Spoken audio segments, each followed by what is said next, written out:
Details చూస్తే CM Revanth Reddy అధ్యక్షతన జరిగిన కేబినెట్ సమావేశంలో పలు కీలక నిర్ణయాలు తీసుకున్నారు. దాదాపు 5 గంటలకు పైగా జరిగిన ఈ సుదీర్ఘ భేటీలో పలు కీలక అంశాలకు కేబినెట్ ఆమోదముద్ర వేసింది.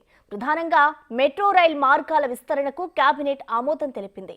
24,269 కోట్లతో రెండో ఫేజ్ కు పనులు జరగనున్నాయి. నాగోల్ ఎల్బీ నగర్ నుంచి హయత్ నగర్ వరకు మెట్రో విస్తరణ, ఎల్బీ నగర్ నుంచి ఎయిర్పోర్ట్ కు మెట్రో నిర్మాణానికి కేబినెట్ పచ్చజెండా ఊపింది.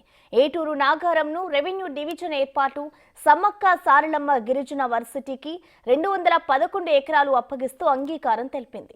ఖరీఫ్ ధాన్యం కొనుగోలు కేంద్రాల ఏర్పాటు, సన్నవడ్లకు 500 బోనస్ ను ప్రకటించింది. ఇక 6,000కు పైగా ధాన్య సేకరణ కేంద్రాలు ఏర్పాటు చేయాలని కేబినెట్ తీర్మానించింది. సర్వేకు సంబంధించినటువంటి క్వశ్చనీర్లు కానీ విధి విధానాలు కానీ అన్ని కూడా ఆమోదింపజేసింది. ఈ ప్రక్రియ మొత్తంగా నవంబర్ 30 లోపు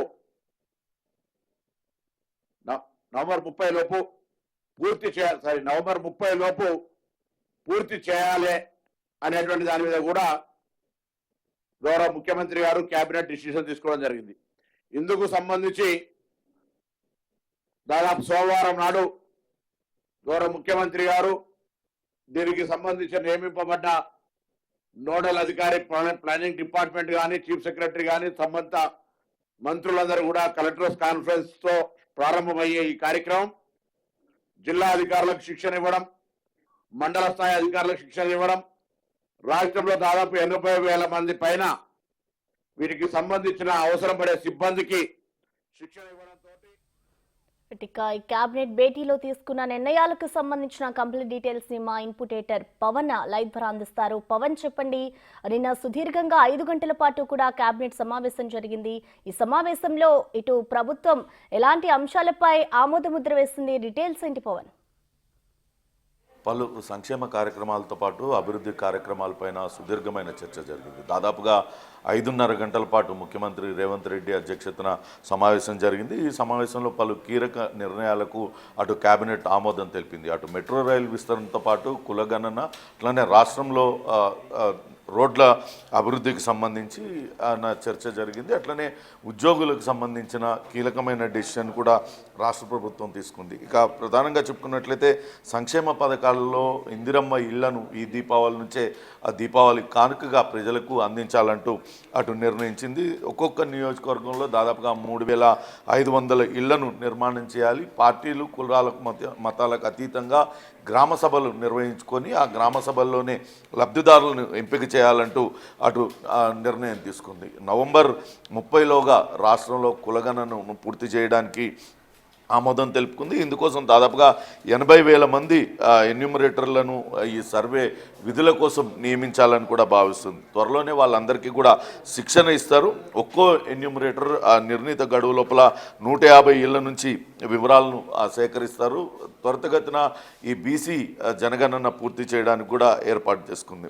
మరోపక్క 2020 సంవత్సరం నుంచి 5 డిఏలు ఉద్యోగులకు పెండింగ్ ఉన్నాయి. దానిలో ఉద్యోగులందరూ కూడా తీవ్ర ఆందోళన వ్యక్తం చేస్తున్నారు. తమ డిఏలను వెంటనే మంజూరు చేయాలంటూ ఆందోళనకు దిగుతున్న ఉద్యోగ సంఘాలకు తీపి కబురు చెప్పిందనే మనం భావించాలి.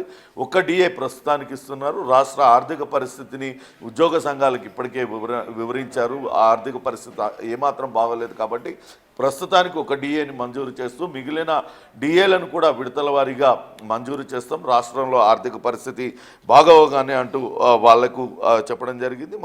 అట్లనే ఉద్యోగుల మెడికల్ స్పౌస్ పరస్పర బదిలీలకు సంబంధించి అటు 317 జీవో 46 జీవోల పైన సబ్ కమిటీ ఇచ్చిన నివేదిక పైన కేబినెట్లో సుదీర్ఘంగా చర్చ జరిగింది. చర్చ అనంతరం వాళ్ళకు సంబంధించిన అటు ఆ ట్రాన్స్ఫర్లకు మ్యూచువల్ స్వాపింగ్కి అంగీకారం తెలిపింది. ఇక ధాన్యం సేకరణకు రాష్ట్ర వ్యాప్తంగా 60,000కు పైగా కేంద్రాలు ఉండాల్సి 6,000కు పైగా కేంద్రాలు కొనుగోలు కేంద్రాలు ఏర్పాటు చేయాల్సి ఉంది. ఇప్పటికే కొన్ని మాత్రమే ఏర్పాటాయి. ఇకపైన పూర్తి స్థాయిలో 6,000 కేంద్రాలు ఏర్పాటు చేసి ధాన్యాన్నంతా కూడా కొనుగోలు చేయడానికి సిద్ధం అవుతుంది. అట్లనే గత ప్రభుత్వ హయాంలో ఏదైతే రైస్ మిల్లర్లకు ధాన్యం ఇచ్చారో ఆ ధాన్యం అంతా కూడా ఇంకా రైస్ మిల్లర్ల వద్దనే ఉండిపోయింది. దాదాపుగా 20,000 కోట్ల ధాన్యం వాళ్ళ దగ్గర మిగిలిపోయింది. చాలామంది రైస్ మిల్లర్లు ఇప్పటికే అనేక అక్రమాలకు పాల్పడుతున్నారు. వాళ్ళ దగ్గర ఉన్న ధాన్యాన్ని కూడా బయట అమ్మేసుకున్న పరిస్థితి ఉంది. అయితే దీనిపైన క్యాబినెట్లో విస్తృతంగా చర్చించింది. ఏ రకంగా మిల్లర్లపైన ఇప్పటికే పలు చోట్ల కేసులు నమోదు చేశారు. ఇతర రాష్ట్రాల్లో ఏ రకంగానైతే అక్కడ ఇంప్లిమెంట్ చేస్తున్నారో అదే రకంగా ఇక్కడ ఇంప్లిమెంట్ చేయాలి. వీలైనంత త్వరగా ఆ ధాన్యాన్నంతా కూడా సేకరించడానికి ప్రభుత్వం అటు రంగం సిద్ధం చేసుకుంటుంది. దీనికి సంబంధించి కూడా అటు క్యాబినెట్లో చర్చ జరిగింది.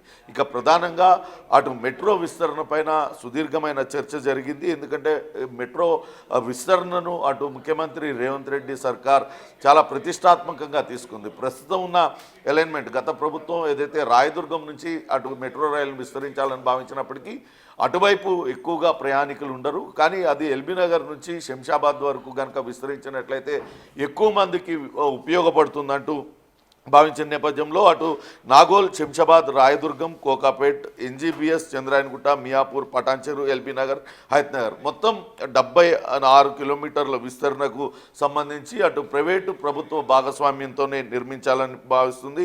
మొత్తం 24,269 కోట్లతో ఈ విస్తరణ ఈ సంబంధించిన పనులకు ప్రతిపాదనలు పంపించింది. దీనికి సంబంధించిన డిపిఆర్ను కూడా కేంద్ర ప్రభుత్వానికి పంపించింది. ఇక రాష్ట్రంలో దాదాపుగా 16 నుంచి 17,000 కిలోమీటర్ల మేర రహదారులని నిర్మాణం చేయాల్సి ఉంది. అవన్నీ కూడా అధ్వాన స్థితిలో ఉండడంతో వాటిలన్నింటినీ కూడా అభివృద్ధి చేయడానికి ఇప్పటికే ఆర్ఎండ్బితోని వాళ్ళతో ప్రతిపాదనలు సిద్ధం చేసింది. ప్రతి గ్రామ పంచాయతీ మండల కేంద్రానికి బీటీ రోడ్డు వేయడం, అట్లనే మండల కేంద్రం నుంచి జిల్లాలకు డబల్ రోడ్లు, అటు జిల్లా కేంద్రాల నుంచి హైదరాబాద్కు 4 లైన్ రోడ్లు ఉండేలా అభివృద్ధి చేయాలి. దీనికి సంబంధించిన ప్రతిపాదనలన్నింటినీ కూడా సిద్ధం చేయాలంటూ అటు అధికారులు సూచించారు. దీనికి 25,000 నుంచి 28,000 కోట్ల రూపాయలు అవసరమవుతాయని అంచనా వేశారు. ఇక ఉస్మానియా ఆసుపత్రి భవనాన్ని నిర్మాణానికి సంబంధించి ఇప్పటికే గోషామహల్కు అక్కడ నిర్మించాలని గతంలోనే ప్రతిపాదించారు. దానికి సంబంధించిన ఆమోదం కూడా తెలిపారు. ఇప్పటికే గోషామహల్ పోలీస్ స్టేడియం పోలీస్ శాఖ ఆధ్వర్యంలో ఉంది. దాన్ని ఆరోగ్య శాఖకు బదిలీ చేయడానికి కూడా నిర్ణయం తీసుకున్నారు. ఇక ములుగులో గిరిజన విశ్వవిద్యాలయం యూనివర్సిటీకి సంబంధించి 211 కోట్ల కేటాయింపు, అట్లనే young India physical education and sports university ఏర్పాటు కూడా మంత్రివర్గం ఆమోదం తెలుపుకుంది. గచ్చిబౌలి స్టేడియంను ఈ యూనివర్సిటీకి వినియోగించుకోవాలంటూ నిర్ణయించింది. ఇక ఈ స్కిల్ యూనివర్సిటీకి అనుబంధంగా అటు మదిర, వికారాబాద్, హుజూర్ నగర్ ఐఐటీలను కొత్తగా మంజూరు చేసింది. కొత్త కోర్టులు, కొత్త కాలేజీలకు అవసరమైన సిబ్బందిని కూడా అటు నియమించుకోవాలని నిర్ణయించుకుంది. ఇంకా రిజర్వాయర్లో పూడిక సిల్ట్ పెద్ద ఎత్తున పేరుకుపోయి ఉంది. పూడిక కారణంగా అటు నీటి నిల్వ స్థాయి తగ్గిపోతుంది. కాబట్టి పైలట్ ప్రాజెక్ట్గా కడెం ప్రాజెక్టులో పూడిక తీయాలంటూ క్యాబినెట్ నిర్ణయం తీసుకుంది. అలానే పబ్లిక్ సర్వీస్ కమిషన్లో 142 పోస్టులను కొత్తగా మంజూరు చేస్తూ అటు క్యాబినెట్ ఆమోదం తెలిపింది.